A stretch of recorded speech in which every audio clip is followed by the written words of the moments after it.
حدیث نمبر 142 حدثنا احمد بن منیع قال حدثنا الفضل بن دکین قال حدثنا مصعب بن سلیم قال سمعت انس بن مالک رضی اللہ عنہ یقول اتي رسول اللہ صلی اللہ علیہ وآلہ وسلم بتمر فرأيته يأكل وهو مقع من الجوع.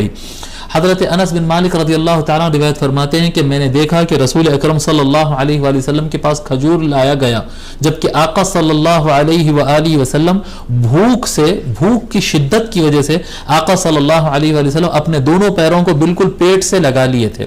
جی زمین پر بیٹھے ہوئے تھے اور دونوں پیروں کو پیٹ سے بالکل اس طرح سے چپکا لیا، یعنی پیٹ ایک دم خالی ہو کے بندہ جھک جاتا ہے. ایسا عام آدمی اگر بہت شدت بھوک اگر ہو تو آدمی جھک جاتا، اس کو سیدھا بیٹھنے میں مشکل ہوتی ہے.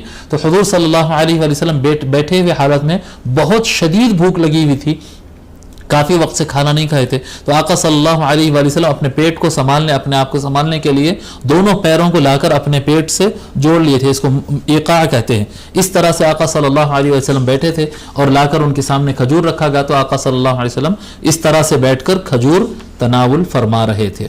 ٹھیک ہے.